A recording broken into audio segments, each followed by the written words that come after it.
Hey docs. Hey, today I wanted to go through from start to finish the process I go through when approving a DIBS case. And normally, when you get a case, DIBS will have already set it up, and/or if you have an in-office assistant that knows your preferences, they would have gone through and they would have made a lot of adjustments before you ever looked at it.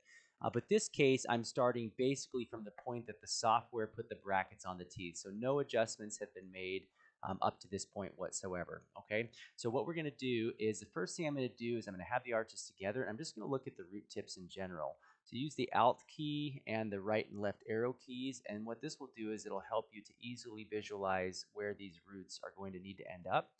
And then you'll use this switch key to go back and forth between the initial and the final. Now there's going to be a lot of changes that are going to happen as we refine the bracket positions as we go along.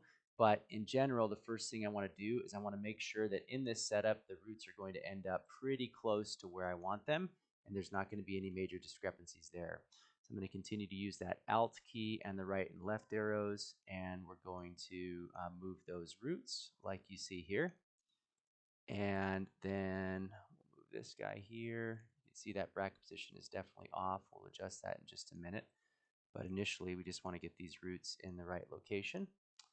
And so we'll see that. Perfect. I'm going to switch back and forth here so we can visualize that. You can see that lower canine root is tipping forward. We're not going to want that. And we can see this incisor root. We're not going to want that. Tip that far distal. That looks pretty good. Okay. And then we'll check overall the torques of the teeth and make sure none of those are super far off. You can see here. And I'm going to turn off, let's see, keep bracket height there perfectly. I'm going to move those up, get those closer to where they're going to actually be.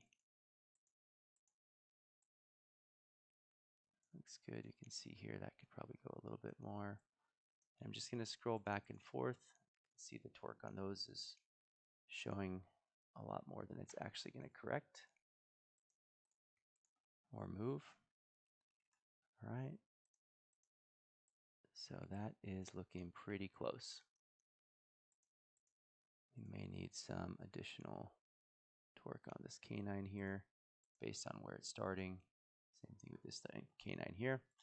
So once the roots are close, now I'm going to go to the existing view. We're going to start on the top. If you hit the R button, it'll show you this view from the top here. And at this point, you can turn the roots off if it's easier to see the brackets. And now we're just going to adjust the overall bracket positions of the tooth. So the torques are already pretty close. Now if there's any major rotational issues or any major vertical issues, we'll go through and we'll correct those. Okay, so that looks good. From a rotation standpoint, if you hit the T button, it will bring up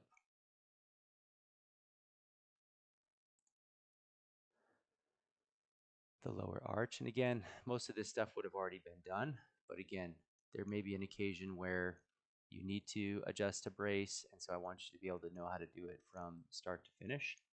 So now we'll take a look at the maxilla again, just looking for any major height differences or discrepancies. That definitely needs to come back a little bit more here. I'll bring that down a little bit. Okay, and if we go back to our predicted, you'll see we probably haven't had too much change in our roots because we set those up before. And typically correcting the rotations doesn't make a huge difference. You can see it did on this canine a bit, so we'll go ahead and correct that. Move that close to where it's going to be. Perfect. Now what we're going to do is we're going to check our bracket heights. I like to start at my molars on these and get that. I'm going to turn off my roots once more. And again, we'll make sure we're right positioned ideally here. And we're starting out at about 3. So our premolar here, our second premolar, I'm going to move this down just a little bit. It's a little bit more subgingival than I like to see here.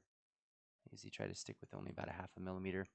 Very fine root tip there. We can adjust. Perfect. And then we'll go to this tooth. And typically my first premolar will be about a half a millimeter less gingival than, or my second premolar will be half a millimeter less gingival than my first. So if this is 3.6-ish, this will be about 4.1, and this will be about another millimeter half gingival, so around 4.6. And then I'm going to compare the right and left sides here. So we can see our canine on this side is quite a bit higher, so we'll adjust that to be closer to the other side.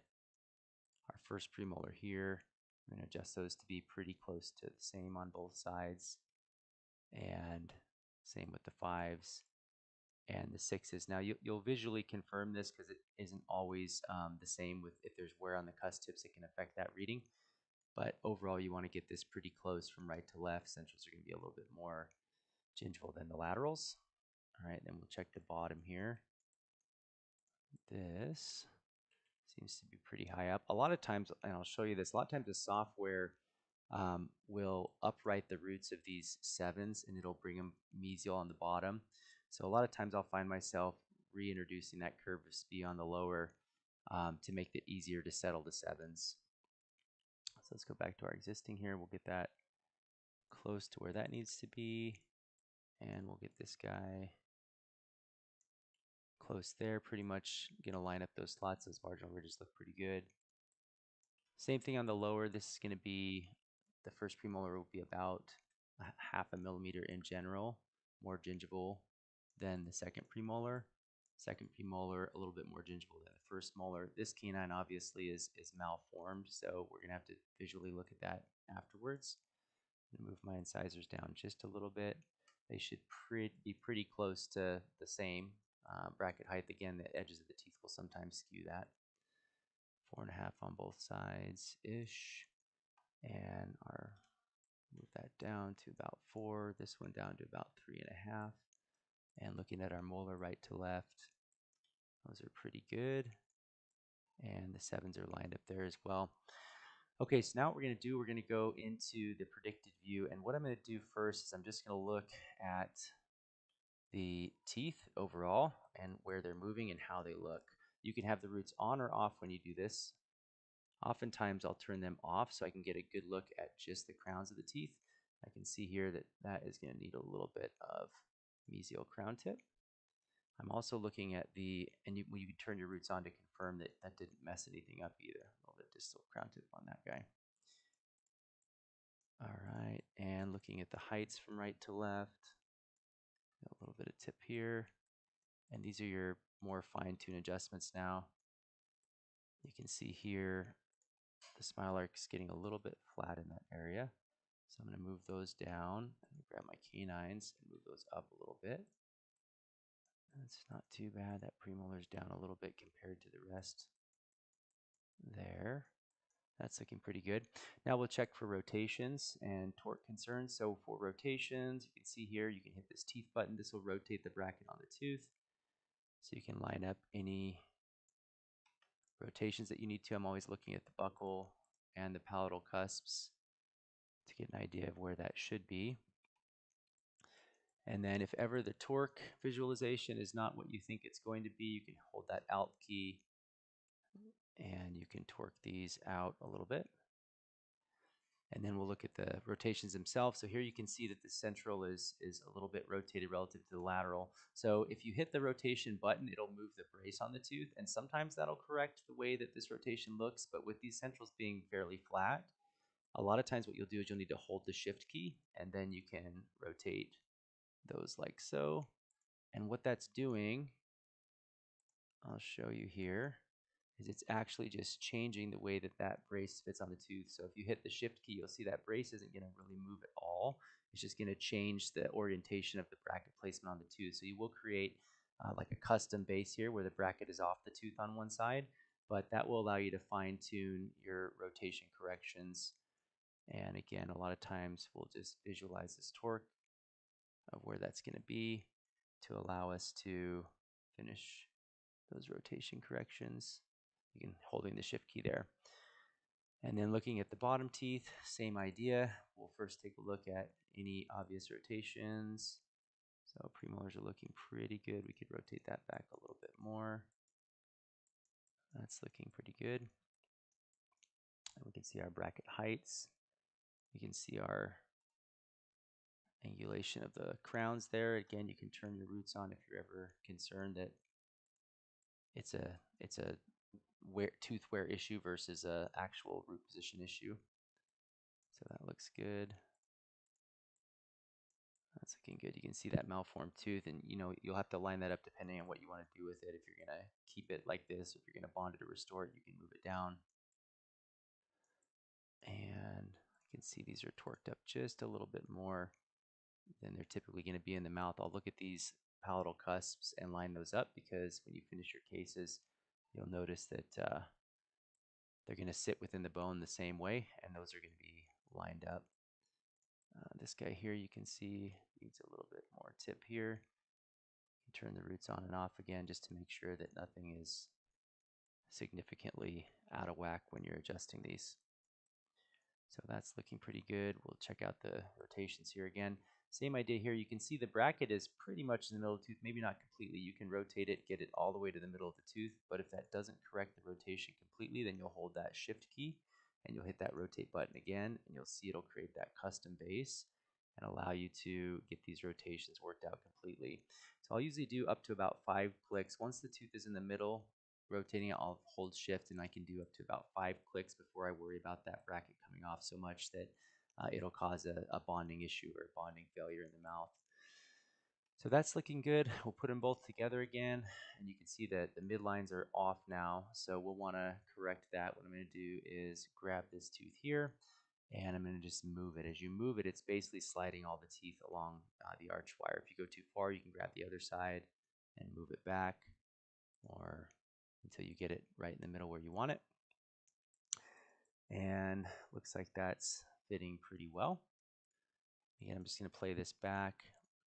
These centrals, to me, could come down just a little bit more to improve that smile arc.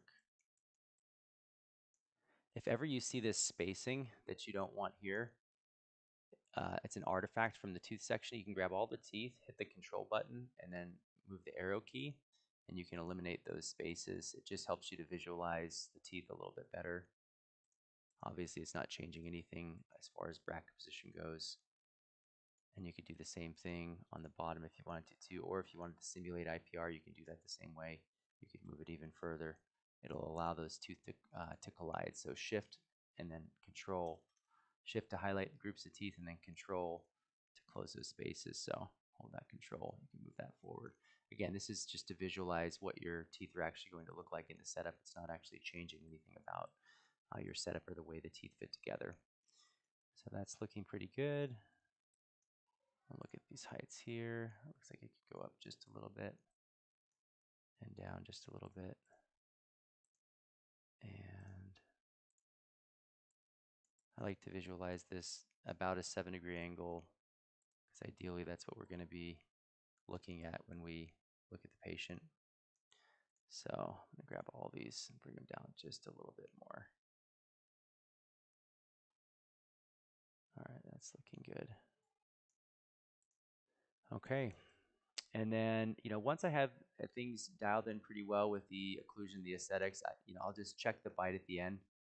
And mostly, I'm just looking for any major interferences. And a lot of this is artifact, and it's hard to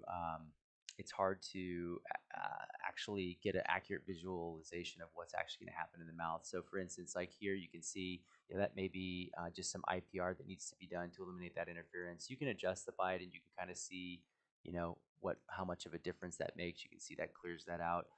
Tipping the bite from right to left, you can see it'll adjust those sides and make that more even. So I'm not really looking for all the fine-tuned specifics in the occlusal detection. I'm basically just looking for anything major. As long as when we're looking at things, it's pretty close. There's no major areas of red. You're going to be good going forward and improving the case and getting a great result. So we'll go back here. We can turn off our wires, turn off our braces. Again, you can check for any final collisions. I have a tendency to keep my lower incisor brackets a little bit more gingival, just because I don't want interferences as the teeth come into final occlusion. I don't want those lower incisors hitting on the upper incisors. So if you err on the side of having them a little bit more gingival, then worst case scenario, you can do a step bend if you need to move the lower incisors more gingival, but you're less likely to have those brackets glide. So hopefully this is helpful. Again, if you're working up a case that's already been set up for you, you're not going to need to do near that amount of adjusting. You'll just take those same principles, but to a more micro level for the fine-tuned adjustments that are needed after the DIBS technicians or after your in-house assistants go through the case before. Thanks so much. Hope you guys have a great rest of your week.